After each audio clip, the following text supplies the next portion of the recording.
Okay. Hello and welcome. My name is Alan, and today we are continuing in our lesson on Magic the Gathering. This time we are doing a bit of a mini game. The decks have been basically set up at random. Get my feet in behind here. Move the camera so it captures our platform here. But one just random deck, one other. These are not specific decks. These are really just at random. So this is not going to be the best play we ever see. But it's just to give you an example. So we would start off with our hands. We start off with a hand of 7. 1, 2, 3, 4, 5,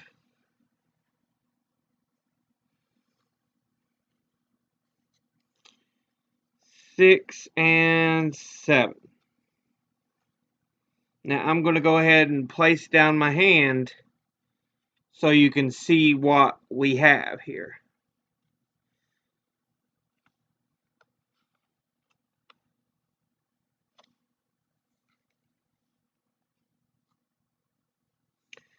Get one planeswalker in it. Get 3 land. And there's what our hand looks like. Quickest card is, of course, the Giant Growth, but it does little unless you have a creature to slap it on.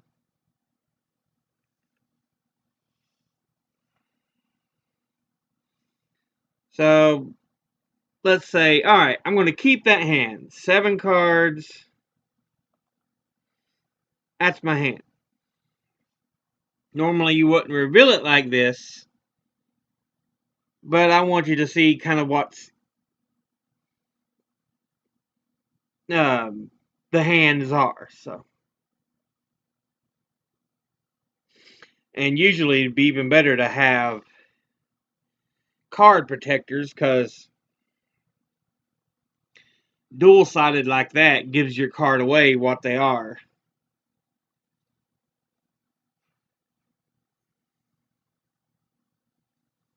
It's just a random assortment of um,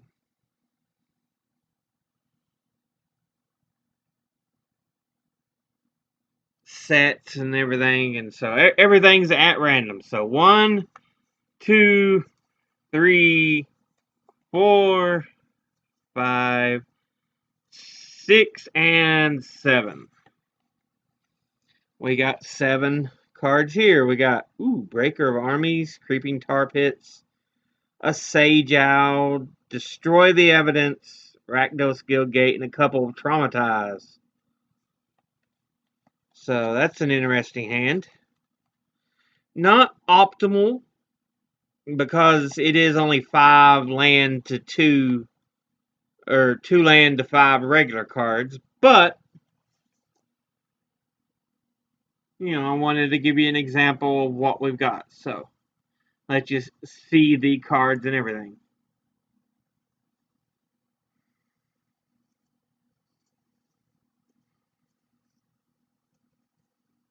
And that's the opening hands.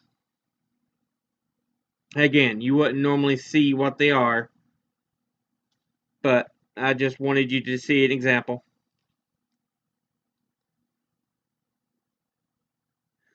In fact, these decks are a little big for what they are, but it is, like I said, just random, tossed together junk. So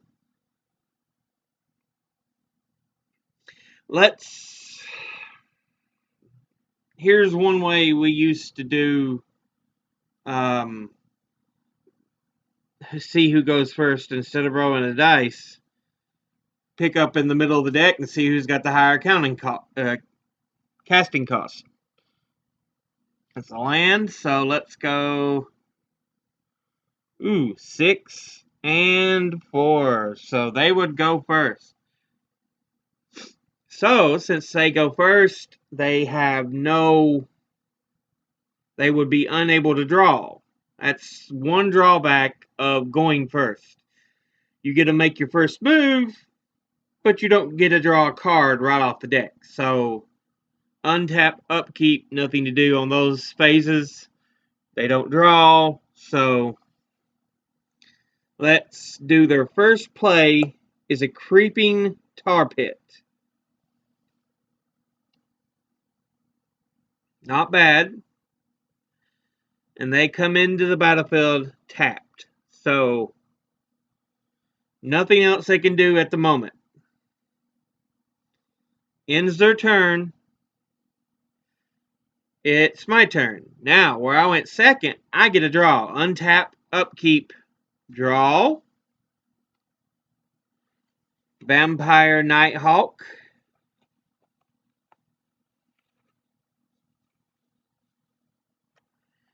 We are going to put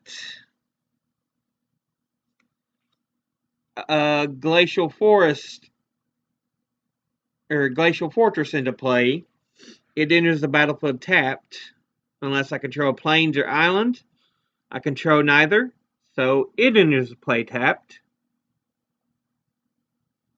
And that ends my turn. Now, untap. So that once tapped land is now untapped. Upkeep, no upkeep. Draw. They get Tomio, Collector of Tales. Nice. Now, next thing you want to do, the Rakdos Guildgate enters play tapped.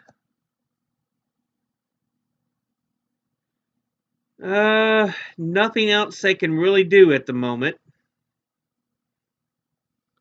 Let's spread their cards out so you can kind of see what they have. They have 2 Traumatize.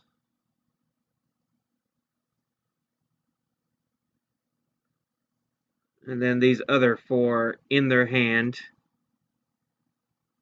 So they have 6 cards.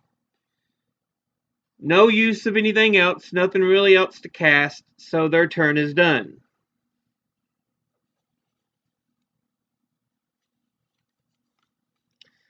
Trying to put mine out so you can kind of see what it is. Then I have the 2 Nighthawks. Alright. Untap. Upkeep. Nothing to upkeep. And a draw. I have drawn an Esper Charm. Requires 3 mana. First thing I would recommend doing is putting another land into play. This comes into play tapped. That's what the card says, because I have no normal mana like islands or swamps. So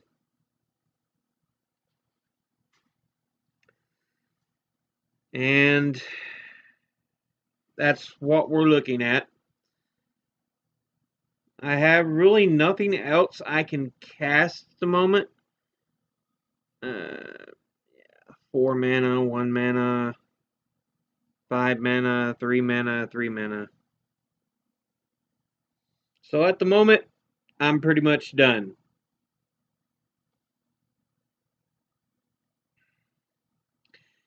So we are around to their turn.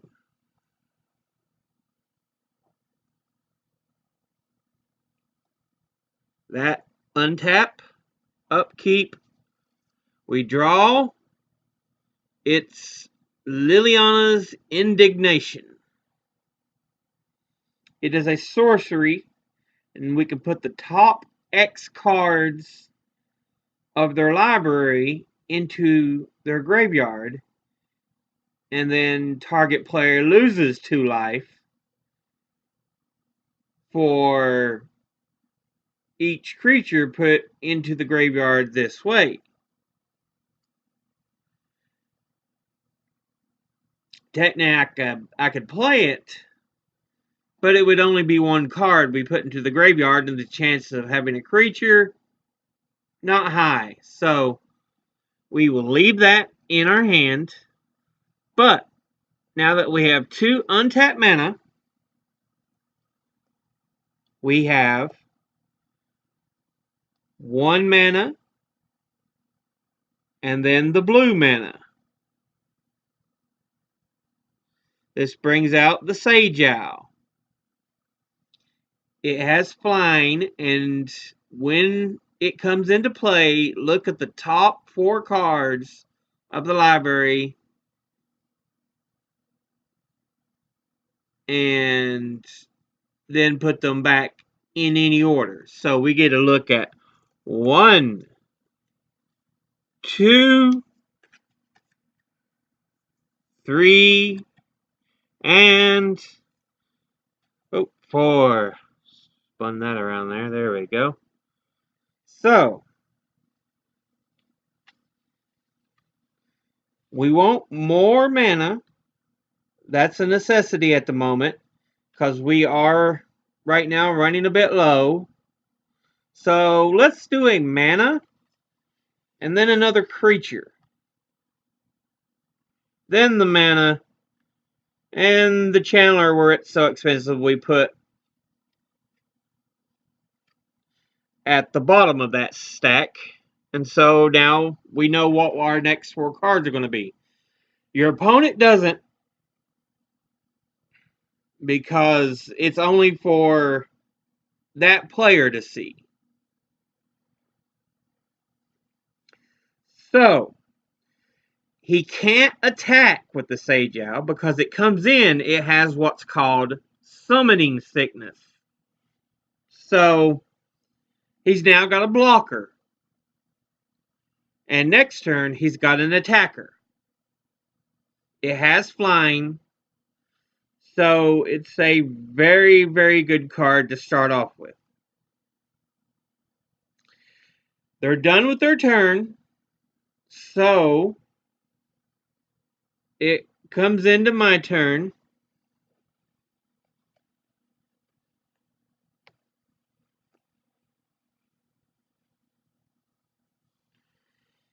We will untap, upkeep, and draw. We get Skyline Cascade. When it comes into play, enters the battlefield, target creature an opponent controls doesn't untap during its controller's next untap turn. Wouldn't matter anyway. The Sage Owl is currently untapped.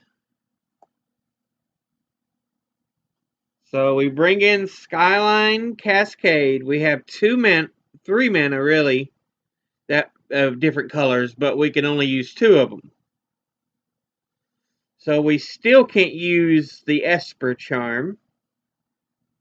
I've done played the 1 land, the Skyline Cascade, so I can't play the Glacial Fortress. And so that's basically the end of our turn because we can't do anything else. So we are done, and the turn passes. We untap, we upkeep, no upkeep to deal with, and we do a draw. And since we knew what we was going to get, we can put that straight into play. Lava Claw reaches, enters the battlefield tapped. So they have 2 available mana. That one's tied up. It's not yet available. Let's see if they can play anything else.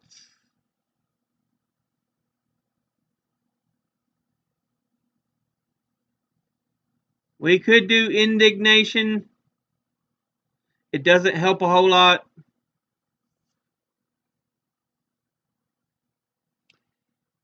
Its controller reveals... Okay, if we play this one, destroy the evidence. Destroy target land. Its controller reveals cards from the top of his or her library until it reveals a land card.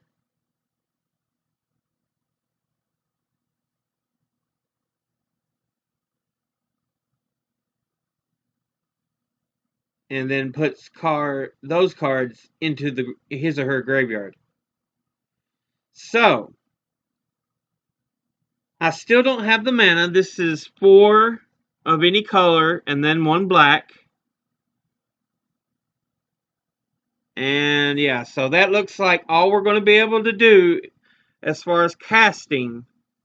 But I can swing with my Sage Owl. It is now capable of attacking. I have no blockers, let alone blockers that can block flying. So I am smacked for 1 damage. You start off automatically with 20. So he has now lessened my life total from 20 to 19. And to signify the Sage Owl had attacked, it is now tapped. So, it cannot block if I were suddenly able to swing for any reason. But he's already hit me 4-1. So, and that ends their turn. It gets to my turn. Untap. Upkeep. Draw. Curse of Wizardry. That's a nice card. I'll go ahead and play my land. The Glacial Fortress comes into play tapped. So I have 3 mana available. Only thing I can really play is an Esper Charm. So I could destroy target enchantment, draw 2 cards, or target player discards 2 cards. So we'll play the mana. Blue, white, and black. Play the Esper Charm. It goes into the graveyard over here on the other side of my library. And the ability we're going to use is... let's have them discard 2 cards.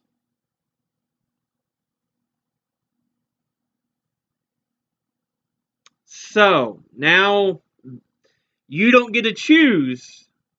Your opponent goes through their own cards, and they're like, what can I get rid of? Well, we have an extra Traumatize, so we'll put it in their graveyard.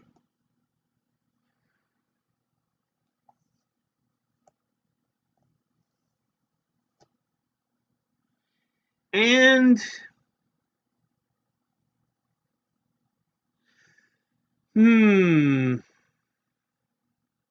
it might be worth it to go ahead and get rid of Liliana's Indignation. So they've discarded the 2 cards. You didn't get to choose, they did. Since it was their hand and it didn't say choose two cards, it says target player discards 2 cards. So that ends my turn. So we go untap,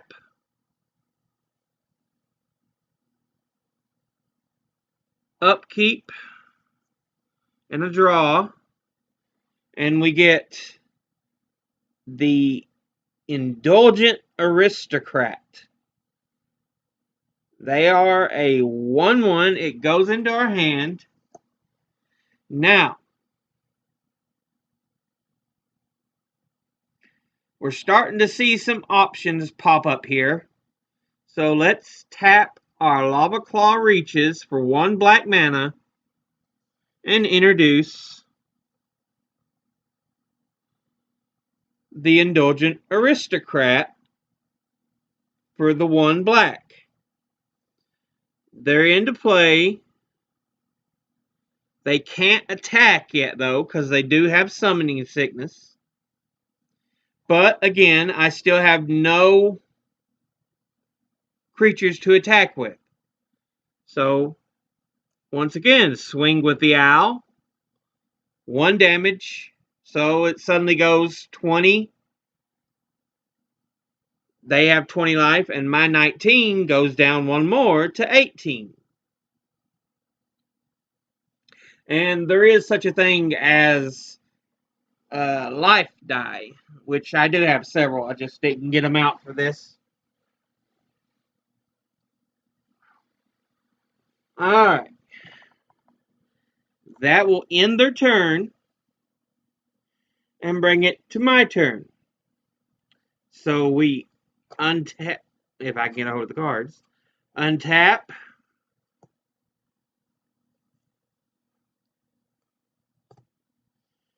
Alright. No upkeep.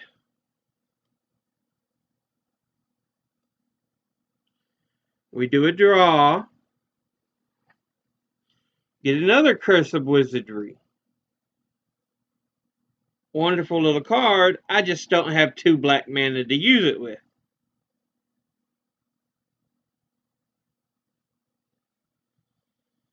In fact, there's a lot of things I can't do because I don't have 2 black mana.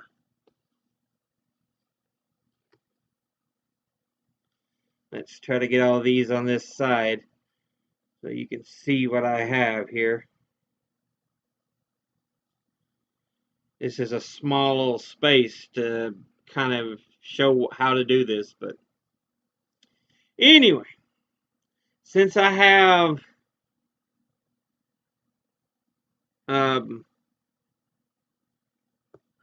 nothing I can really cast. Well, actually, I do. I need 1 more mana for Tamio, the Moon Sage, because she's 2 blue and then 3 of any color. I have the blue, but I need 1 more mana.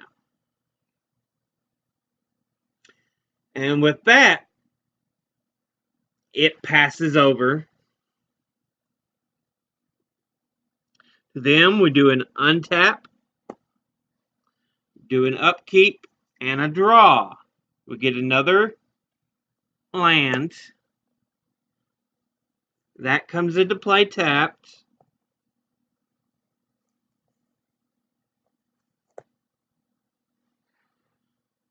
Alright. Make sure there's nothing else I'm missing. Yeah, comes into play tap. Alright.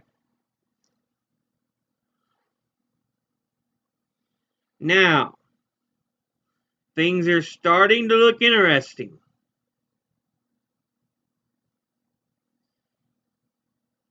Four, 5, 6, 7.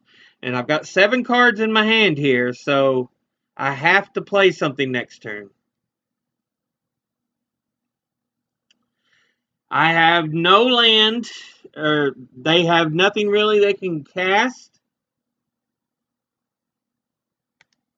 So once again, they swing with the little 1/1s.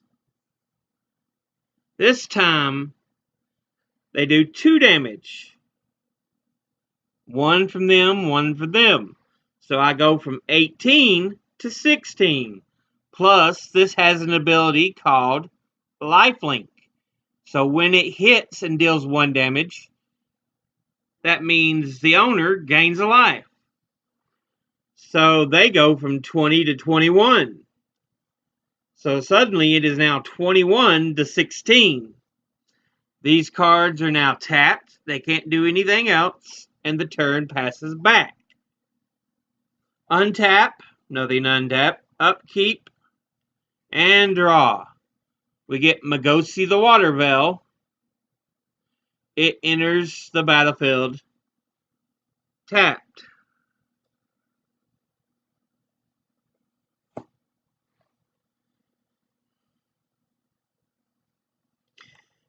So I still have 7 in my hand,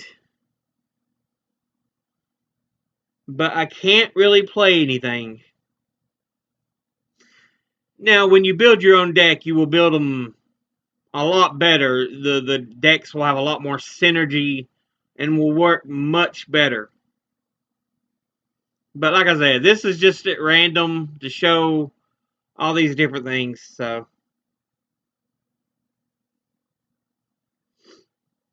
since I have no mana I can really use, nothing I can really cast, the turn passes. So we get untap. The land untaps, creatures untap. We get upkeep, no upkeep, and we draw. And we get Kozilek's Channeler. They require 5 mana, but they only have 4. Once they hit 5 mana, they'll be able to do some severe damage to me. Let's see.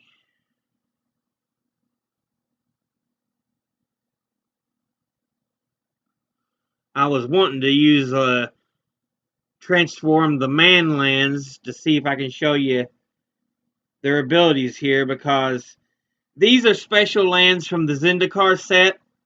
They work as lands, but if you pay a certain amount, 1 of any color, 1 black and 1 red, until end of turn, it becomes a 2/2 black and red elemental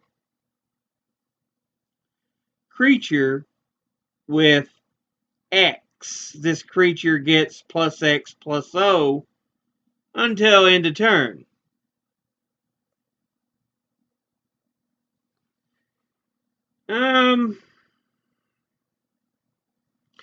So let's go ahead and really smack me hard. We'll hit me with the owl and the creature for 2. And then I'm going to use his ability. There's 1 black, 1 red, and 1 of any color. So they all get tapped to turn this into a creature. And that means I get smacked for 4 damage. And they get 1 life in the process. So now their life is 22 and mine is 12. I've got no defense. I'm in dire straits. But that ends the turn. So we untap. We upkeep and we draw. We get a Drowned Catacomb. It enters the battlefield tapped.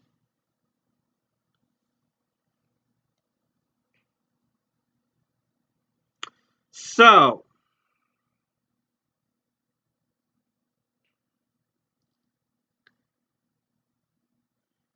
nothing else I can really do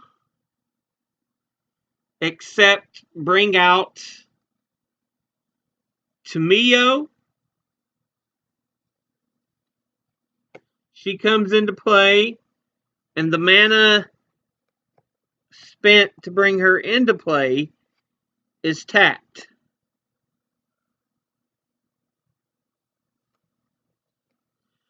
So we have Tamio the Moon Sage into play. She has 4 loyalty counters on her. Right now, we could add one, which would tap target permanent, and it doesn't untap during its controller's untap phase. So basically, I could take any one of these and say, during your untap phase, it doesn't untap because they're tapped already. And it would give her a loyalty counter. Or I could take 2 off and draw a card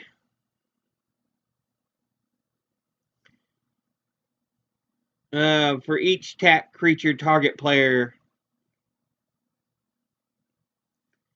controls. And I think I will do that. That will move her loyalty counter down to 2. They have 3 tapped creatures. So let's draw 1, 2, 3. 3. That gives me 2 naturalizes and another land. 1, 2, 3.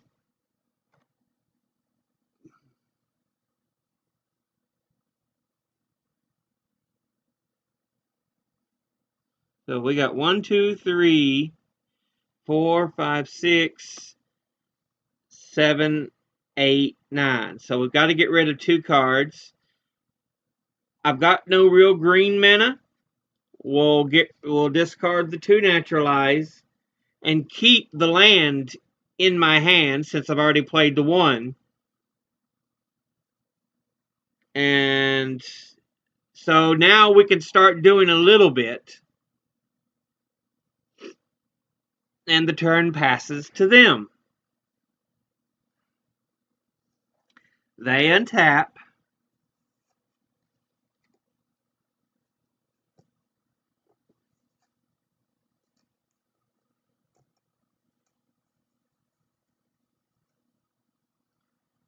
And no upkeep.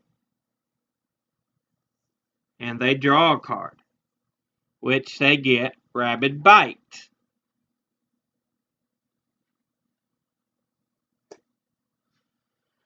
So,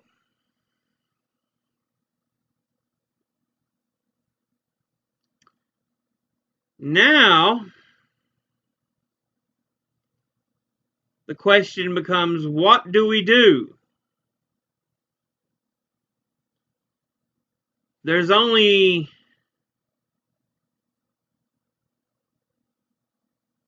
so much that we can really, that they really have because they only have 4 mana.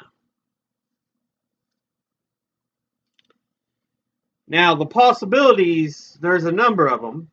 They could send their creatures and kill off Tamio. I have nothing to defend her with.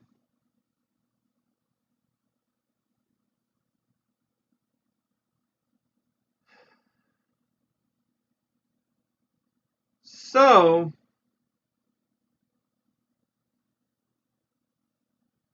let's go ahead and do that.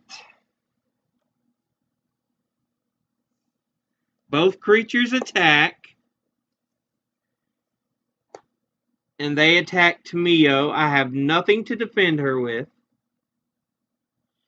But, again, they use the same technique to use Lava Claw Reaches as a creature and smack me for 2 damage. So I go down to 10. So now the score is 22 to 10. Right now, the game is, although they have little mana, the game is going their way. And that passes their turn. So we do an untap. We do upkeep and a draw. We get an Akum Refuge. We'll put it into play tap and hold on to the Jawar Isle Refuge.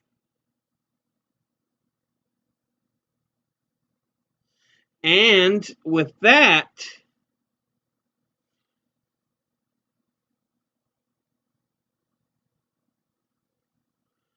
let's take a look at their mana. I'm going to cast one of my Curse of Wizardries. So, I choose black, because as we can see, every one of these have black. Whenever they cast a spell of this color, they lose a life. So, I again have nothing to defend with, but now, all of a sudden, they can't be casting black spells. They can't cast black creatures without taking damage. So, that will be the end of my turn. And I pass. They untap.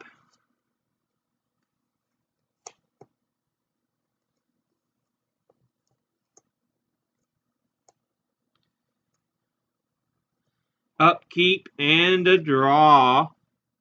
And they get Erosa's Champion.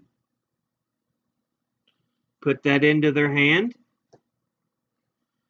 And now they have 7 cards, so they can't hold anymore. Seeing I have nothing else I can block with at the moment,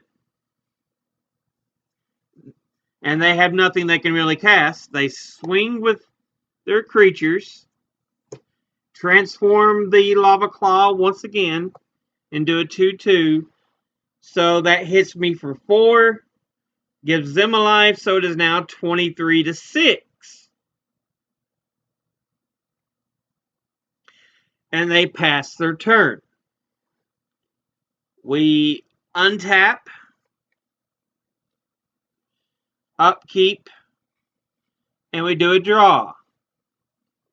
We get Winds of Kalsisma.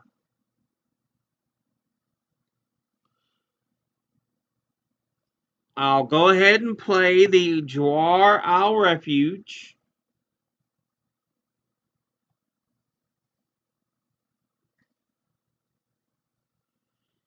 And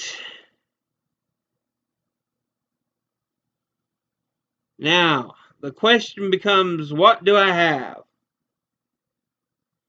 Ah, we could play one of these Nighthawks. 2 black, and 1 of any color.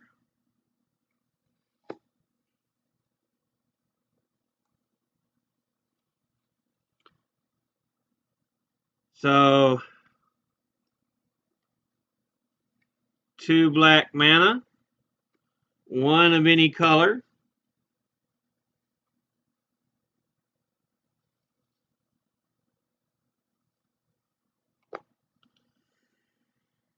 I can't attack with him because he's got summoning sickness, but the Vampire Nighthawk is now a blocker. And it has flying, it has lifelink, and it has death touch. I pass my turn. They untap.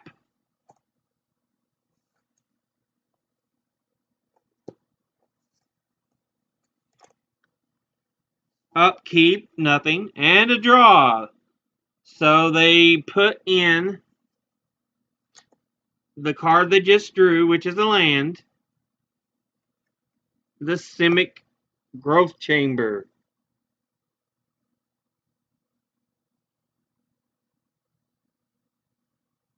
And when it enters play, return to your control. See what it says here. Return a land you control to its owner's hand.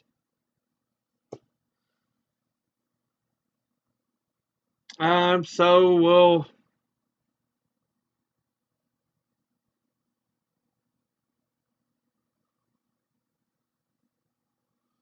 Return the Lava Claw Reaches.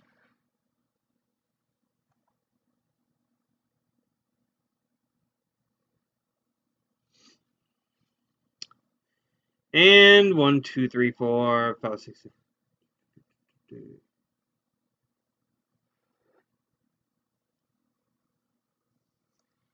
Let's look at the possibilities. Target creature you control deals damage equal to its power to target creature you don't control.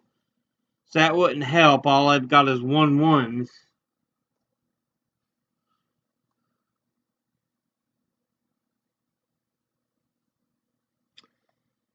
And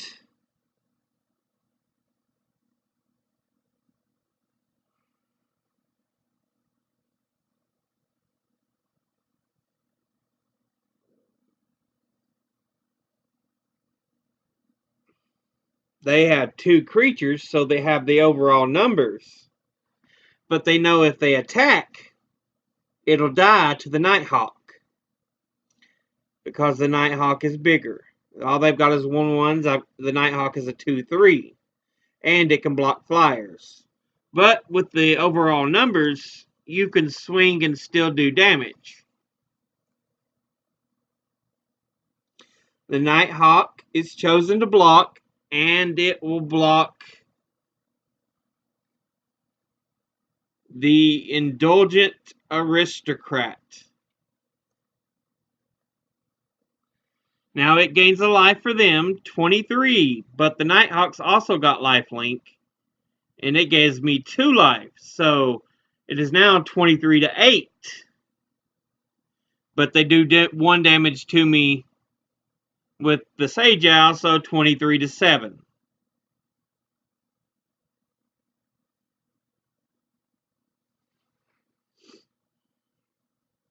So in the end, it didn't do a whole lot. It was just a trade-off of a creature. So now it is my turn. We untap. We draw, since there's no upkeep. And we get Saheeli, Sublime Artificer. We'll leave them there. But this is what we're going to do now. We're going to tap 2 black and 1 mana of any color to bring in a second Nighthawk. And then 2 black and 2 of any color to bring in the other Curse of Wizardry. And suddenly, we choose, red.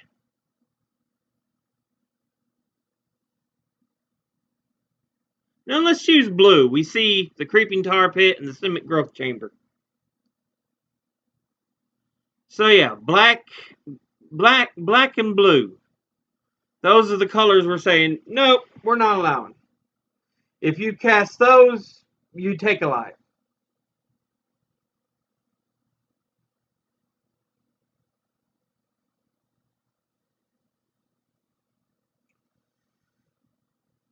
And we've got the advantage now. So attack with one of the Nighthawks, because the other one's still got Summoning Sickness. They've got nothing to block with. So they're smacked down to 21. And I rise to 9. And I think we're going to stop it there. I just wanted to kind of give you a quick glimpse of how the game works when we do a more card interaction situation. And plus, I'm running out of room here. I might try to get one of my friends and see if we can do a full game for you, because like I said, I've got friends I know we used to play it for years, so I'll see if I can get in contact with one and we'll run a few games for you. But I just wanted to show you some of the effects and how the game kind of worked. I know the last video was more just random interactions. This one was a little more of game situation. But that'll be it for now. I'll see you in the next video. But until then, later.